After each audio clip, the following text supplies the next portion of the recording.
घरफोडी चोरी करणारे शिकलकर टोळीतील 4 आरोपींना अटक करून त्यांच्याकडून 39,53,000 रुपये किमतीच्या सोन्या चांदीचे दागिने, रोख रक्कम आणि घरफोडी चोरी करण्याकरिता वापरण्यात येणारे टोयोटा कंपनी इनोवा 4-चाकी वाहन हस्तगत करण्यात आला आहे. ठाणे पोलीस आयुक्तालय आणि नवी मुंबई आयुक्तातील विविध पोलीस ठाण्याच्या हद्दीमध्ये घरफोडी चोरीचे गुन्हे घडत होते. यामध्ये सर्वसामान्य जनतेची राहती घरं फोडून मोठ्या प्रमाणात सोन्या चांदीचे दागिने आणि रोख रक्कम चोरी झाली होती. नमूद सर्व गुन्ह्यांचा वरिष्ठांच्या मार्गदर्शनाखाली गुन्हे शाखा घटक 3 कल्याण यांच्याकडून समांतर तपास करण्यात येत होता. त्यासाठी गुप्त बातमीदार तसंच तांत्रिक विश्लेषणाच्या आधारे आरोपींचा शोधही सुरू होता. या तपासात गुन्हे शाखा घटक 3 कल्याणचे पोलीस अधिकारी आणि अंमलदार यांना यश प्राप्त झाले. गुन्हे शाखा घटक 3 कल्याणचे पोलीस अधिकारी आणि अंमलदार यांनी यापूर्वी घरफोडी चोरीचे गुन्हे असलेल्या शिकलकर टोळीच्या सदस्यांच्या हालचालींवर पाळत ठेवून घरफोडी चोरी करणारे विजयसिंग अंधसिंग जुन्नी उर्फ शिकलकर वय वर्ष 24, सोनूसिंग जुन्नी यांचे तसंच माडा colony building number 6 Ramtekdi Hadapsar तर दुसरा आरोपी सोनूसिंग जितेंद्र सिंग जुन्नी वय वर्ष 27 आणि चौथा आरोपी सन्नी करतारसिंग सरदार यांना अटक करण्यात आली आहे.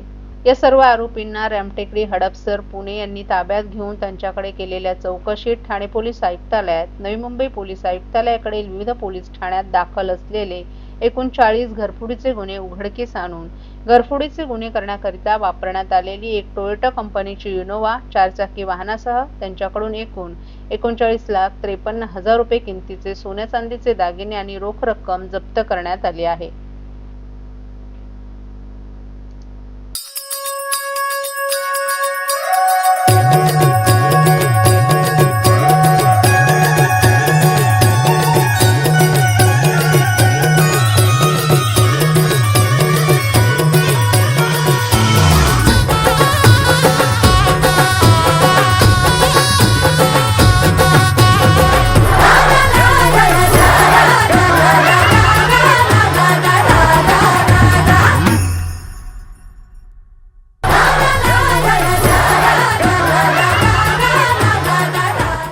सर्व नागरिकांना आवाहन करण्यात येत आहे की सध्या डासांमार्फत पसरणाऱ्या डेंग्यू या आजाराचा प्रसार रोखण्यासाठी प्रत्येकाने पुढील प्रमाणे कार्यवाही करावी. डेंग्यू आजार एडिस इजिप्ती हा डास चावल्याने होतो. या डासांची पैदास साचलेल्या किंवा साचवलेल्या स्वच्छ पाण्यामध्ये होते. 8 दिवसांपेक्षा जास्त दिवस पाणी उघडे व साचून राहिल्यास त्यात डास अंडी घालतात. अंड्यांच्या अळ्या तयार होऊन पुढे डास तयार होतात. यासाठी आपल्या घरातील पाणी साठे उदाहरणार्थ बॅरल्स, पिंपे, टाक्या, हौद, रांजणे इत्यादी दर आठवड्याला रिकामे करून घासून पुसून कोरडे करून पुन्हा भरावे. 1 दिवस कोरडा दिवस म्हणून पाळावा. पाणी साठ्यांना घट्ट झाकणे बसवावीत किंवा जुनी साडी, चादर, धोतर यांनी बांधून झाकून ठेवावीत, म्हणजे डास त्यात जाऊन अंडी घालणार नाहीत. घराच्या गच्चीवर, आजूबाजूला, अंगणात कोठेही पाणी साचू देऊ नये. भंगार सामान उघड्यावर टाकू नये.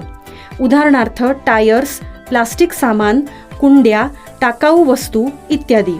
अशा सामानात पावसाचे पाणी साठून त्यात डेंग्यूच्या डासांची पैदास होते.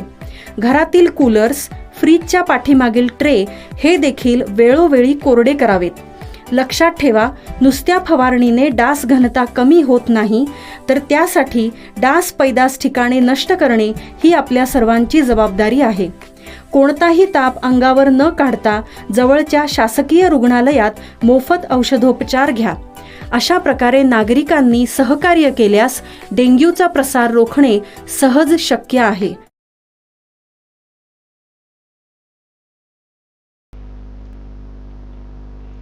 मराठवाड्यामध्ये परतीच्या पावसामुळे झालेल्या अतिवृष्टीमुळे शेतकऱ्यांचे अतोनात नुकसान झाले. त्याच पार्श्वभूमीवर अनेक मंत्री, नेते यांनी मराठवाड्यातील जनतेला भेट देत त्यांच्या समस्या जाणून घेऊन योग्य ती मदत सरकारकडून केलं जाईल असं आश्वासन देण्यात आले.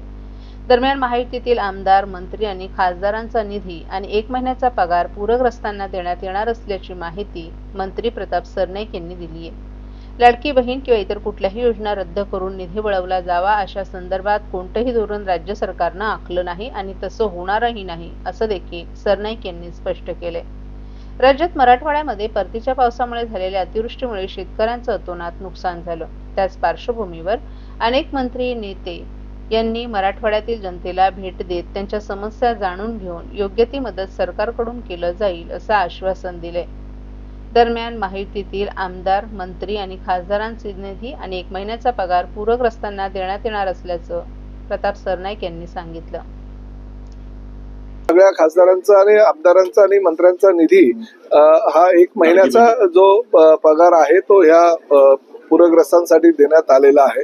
परंतु लाडकी बहीण किंवा इतर कुठल्या योजना रद्द करून तो निधी वळवला जावा अशा प्रकारचं कुठलंही धोरण राज्य शासनाने अजूनपर्यंत आखलेलं नाही आणि मला असं वाटतं तसं होणारही नाही. त्यामुळे केंद्र शासनाच्या मदतीनं राज्य शासन निश्चितपणे सर्व शेतकऱ्यांना न्याय दिल्याशिवाय राहणार. मंत्र्यांच्या दौऱ्यामुळे मंत्र्यांच्या दौऱ्यामुळे अधिकाऱ्यांचं राजशिष्टाचाराकडे लक्ष जातं आणि पंचनामे होत नाहीत असं शरद पवार म्हणतात. नाही, बघा आता हे काही प्रमाणामध्ये अधिक ह्या विरोधी पक्षाचे नेते, मंत्री, पालकमंत्री आणि इतर खात्याचे सगळे हौशे, नवशे, गवशे जर त्या ठिकाणी सातत्याने दौरे काढायला लागले तर त्याचा परिणाम हा निश्चितपणे पंचनाम्यांवर होतो, हे नाकारता येत नाही. त्यामुळे दौरे आता खूप झाले, 2 दिवस दौरे झाले, विरोधी पक्ष नेत्यांचे झाले, विरोधी नेत्यांचे झाले, पालकमंत्री आणि मुख्यमंत्री दोन्ही उपमुख्यमंत्र्यांचे झाले. त्यामुळे आता दौरे करण्यापेक्षा पंचनामे लवकरात लवकर करून ते पंचनामेचा जो अहवाल आहे तो जिल्हाधिकाऱ्यांच्या माध्यमातून राज्य शासनाकडे लवकरात लवकर पाठवणं गरजेचं आणि शेतकऱ्याला कशी मदत लवकरात लवकर मिळेल याची दक्षता आणि याची खबरदारी आता राजकीय पक्षाचे नेते म्हणून आम्ही सुद्धा अधिकाऱ्यांबरोबर घेणं गरजेचं आहे. त्यामुळे दौरे वगैरे आता बंद करून शेतकऱ्यांच्या हातामध्ये लवकरात लवकर काय पडेल याची खबरदारी राज्य शासनाच्या माध्यमातून सगळ्यांनी घेणं गरजेचं आहे. ठाणे ते भिवंडी वडपे रस्त्याचं काम गेल्या अनेक वर्षांपासून रखडल्यामुळे उपमुख्यमंत्री आणि पालकमंत्री एकनाथ शिंदे यांनी जिल्हा नियोजन समितीच्या बैठकीत अधिकाऱ्यांवर तीव्र नाराजी व्यक्त केली. तो काय मुंबई गोवा महामार्गासारखा ऐतिहासिक रस्ता आहे का असा संतप्त सवाल विचारत त्यांनी कामात हलगर्जी करणाऱ्या अधिकारी आणि ठेकेदारांवर कारवाई करण्याचे निर्देश दिलेत. ठाणे ते भिवंडी वडपे येथील वाहतूक कोंडी वाहन चालकांसाठी डोकेदुखी ठरली आहे. अनेकदा अपघात होऊन त्यात मृत्यू झाल्याचंही समोर आले. या संदर्भात काल पार पडलेल्या जिल्हा नियोजन समितीच्या बैठकीत मंत्री, खासदार आणि आमदारांनीही या रस्त्याबाबत नाराजी व्यक्त केली. एकनाथ शिंदे यांनी यावेळी काम होत नसेल तर अधिकारी आणि ठेकेदार यांच्यावर कारवाई करा, काम करत नसाल तर तुम्हालाही निलंबित करू असा इशारा दिलाय. त्यांनी तात्काळ डोंगरे नावाच्या अधिकाऱ्याला निलंबित करण्याचे आदेशही दिले आहेत. तर खासदार श्रीकांत शिंदे यांनी रस्त्याचं काम जुन्या तंत्रज्ञानानं सुरू असल्याबद्दल नाराजी व्यक्त केली. खासदार नरेश मस्के यांनी अधिकाऱ्यांच्या हलगर्जीपणावर बोट ठेवलं. ठाणे वाहतूक पोलीस उपायुक्त पंकज शिरसाट यांनीही MSRDC, PWD आणि MMRDA विभागांना या कोंडीसाठी जबाबदार धरलं.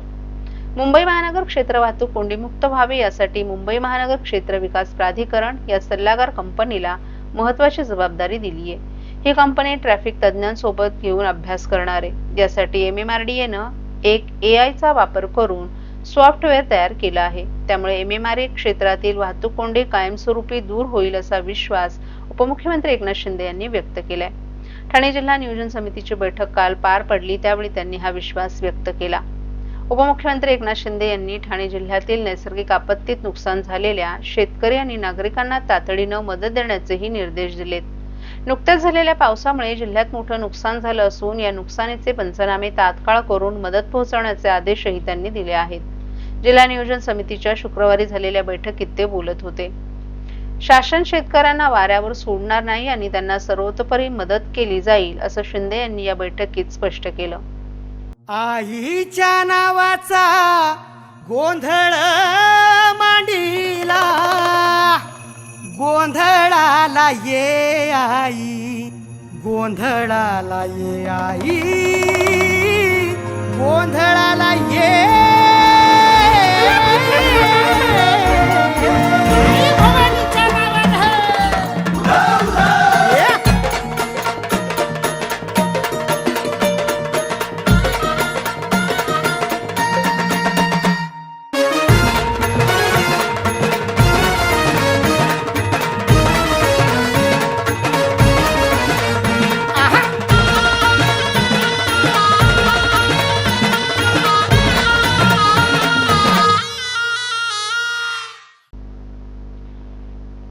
पंतप्रधान नरेंद्र मोदी यांच्या वाढदिवसाचं औचित्य साधून संपूर्ण देशभर सेवा पंधरवडा साजरा केला जात आहे.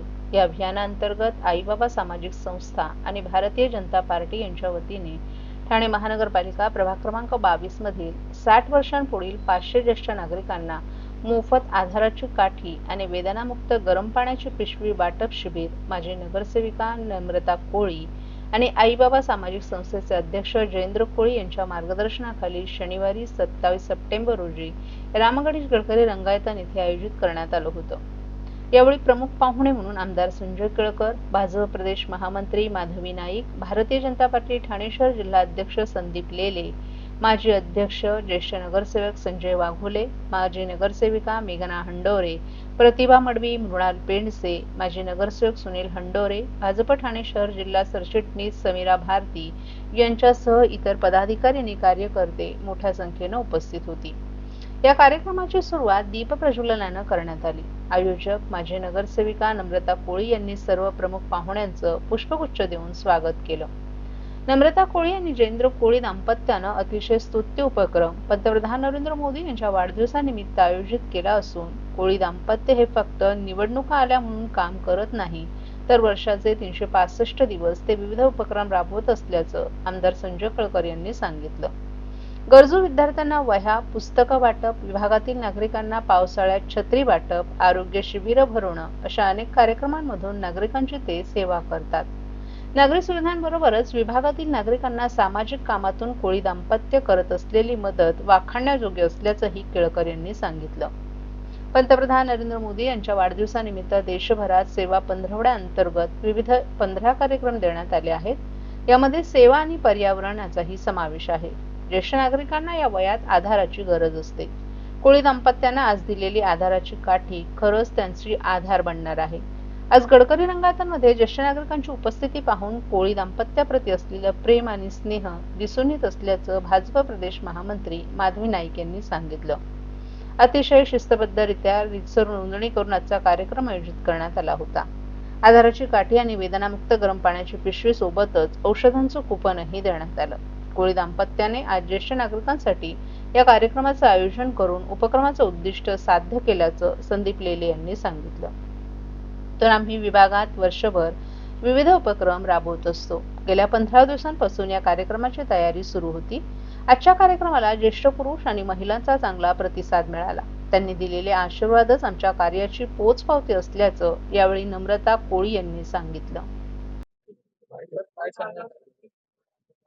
आज